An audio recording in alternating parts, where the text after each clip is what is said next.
여러분, 예수는 우리 죄를 위해 죽으신 메시아다. 이 말 아마 한 번쯤은 다 들어보셨을 거예요. 그죠? 기독교의 정말 핵심 중에 핵심이니까요.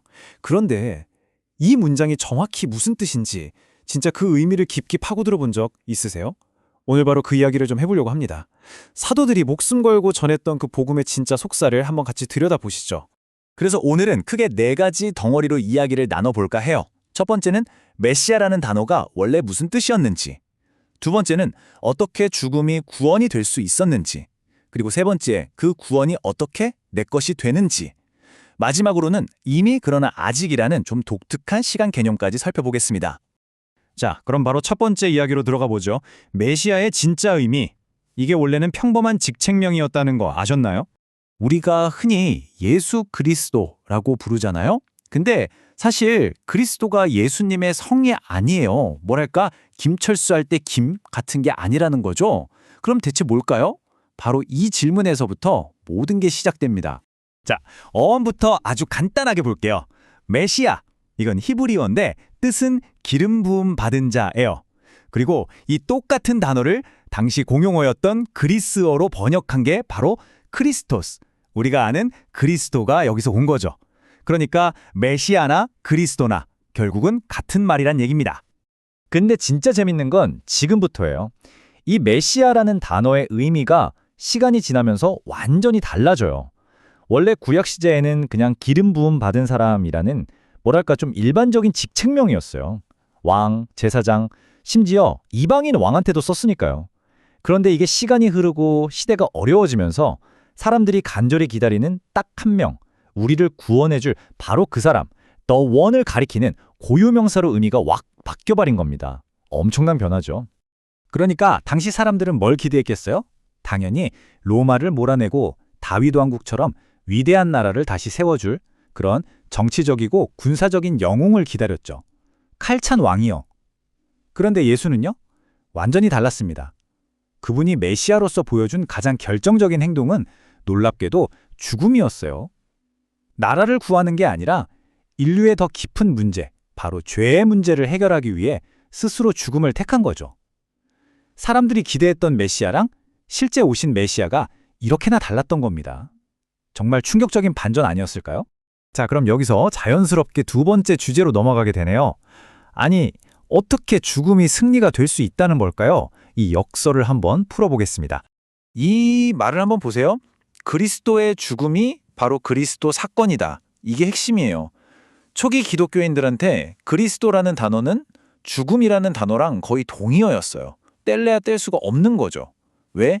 예수님이 메시아로서 하신 일 중에 가장 중요한 그야말로 메시아다운 일이 바로 자신의 죽음이었으니까요. 근데 죽음으로 구원한다는 게 사실 한 번에 딱 와닿는 개념은 아니잖아요. 그래서 사도들도 이걸 설명하려고 여러 가지 그림 언어, 그러니까 비유를 사용했어요.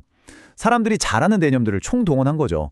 제사 지낼 때 쓰는 속죄 제사라던가 법정에서 쓰는 속량, 또 역사적인 사건인 유월절 어린 양, 그리고 인류의 시작을 떠올리게 하는 마지막 아담 같은 이미지들을 통해서 예수님의 죽음이 어떤 의미인지를 다각도로 설명하려고 한 겁니다. 그중에서 속량이라는 그림을 한번 볼까요? 이건 시장에서 노예를 돈 주고 사서 풀어주는 이미지예요. 빚 때문에 팔려간 사람을 빚을 대신 갚아주고 자유를 주는 거죠. 바로 예수님의 죽음이 그런 역할을 했다는 겁니다. 우리가 갇혀있던 죄와 죽음이라는 감옥에서 우리를 빼내기 위해 치러진 몸값. 그게 바로 예수님의 죽음이라는 설명이에요. 두 가지 그림을 더 볼게요. 하나는 유월절 어린 양입니다. 옛날 이스라엘 백성이 이집트에서 탈출할 때 어린 양의 피 덕분에 재앙을 피할 수 있었잖아요. 바로 그 어린 양처럼 예수님의 희생이 우리를 죽음에서 건져낸다는 거죠. 또 하나는 마지막 아담이라는 그림이에요. 이건 인류의 대표 선수 개념으로 보면 쉬워요. 첫 번째 대표였던 아담이 불순종으로 모든 걸 망쳤다면 두 번째 대표인 예수님이 완벽한 순종으로 그 망가진 관계를 다시 회복시켰다는 이야기입니다. 자, 그럼 이제 세 번째 이야기로 넘어가 볼게요. 지금까지는 좀 거대한 차원의 이야기였잖아요. 예수님의 죽음이 온 인류를 위한 거였다. 뭐 이런. 그럼 그게 어떻게 나 한 사람에게 연결되는 걸까요? 여기서 믿음이라는 키워드가 등장합니다. 핵심은 정말 간단해요. 구원은 내가 뭘 잘해서 따내는 성과급 같은 게 아니에요. 그냥 선물입니다, 선물. 하나님이 주시는 은혜죠. 우리가 받을 자격이 있어서가 아니라 그냥 주시는 분의 사랑 때문에 주어지는 거. 그게 바로 구원이라는 겁니다. 사도들이 이 선물이라는 개념을 강조하려고 자주 썼던 표현이 있어요. 바로 하나님이 아들을 내어주셨다는 말입니다. 그냥 보냈다가 아니라 내어주셨다. 이 단어 안에 희생적인 사랑의 느낌이 꽉 차 있죠. 이 모든 구원 이야기의 시작점은 결국 우리를 향한 하나님의 사랑이었다는 걸 아주 분명하게 보여주는 표현입니다. 그럼 믿음의 역할은 뭘까요? 이게 중요해요. 믿음은 선물을 받기 위해 내가 치르는 또 다른 대가가 아니에요. 그게 아니라 내밀어진 선물을 그냥 받는 손의 역할입니다. 누군가 이거 당신을 위한 선물이에요 라고 할 때 아, 네, 감사합니다 하고 받는 바로 그 행위요. 예수님이 나를 위해 죽고 부활하셨다는 이 엄청난 선물을 그냥 아멘 하고 받아들이는 것. 그게 바로 믿음이라는 거죠. 자, 드디어 마지막 네 번째 주제입니다. 기독교의 시간 개념을 이해하는 데 있어서 가장 중요하면서도 어떻게 보면 가장 헷갈리는 부분일 수 있어요. 바로 이미 그러나 아직이라는 개념입니다. 이게 대체 무슨 말일까요? 이 이미 그러나 아직을 설명하는데 정말 기가 막힌 비유가 있어요. 바로 2차 세계대전의 D-Day 비유입니다. 여러분, 노르망디 상륙작전 D-Day가 성공하면서 사실상 전쟁의 승패는 결정됐죠. 연합군이 이긴 겁니다. 이게 이미 승리한 거예요. 하지만 그렇다고 바로 다음날 전쟁이 끝났나요? 아니죠. 완전한 승리를 선포하는 V-Day까지는 아직 시간이 좀 더 걸렸습니다. 이게 아직이죠. 기독교의 구원이 바로 이렇다는 겁니다. 예수님의 죽음과 부활로 죄와 죽음에 대한 결정적인 승리, 즉 D-Day는 이미 일어났습니다. 하지만 모든 악이 완전히 사라지는 V-Day, 즉 구원의 완성은 미래에 있을 재림 때 이루어진다는 거죠. 우리는 그 D-Day와 V-Day 사이에 살고 있는 거고요. 그럼 D-Day와 V-Day 사이에 살고 있는 우리는 뭘 누릴 수 있을까요? 바로 미래에 완성될 그 구원을 미리 맛보는 겁니다. 성경에서는 이걸 첫 열매나 보증금이라고 표현해요. 집 살 때 계약금 거는 것처럼요.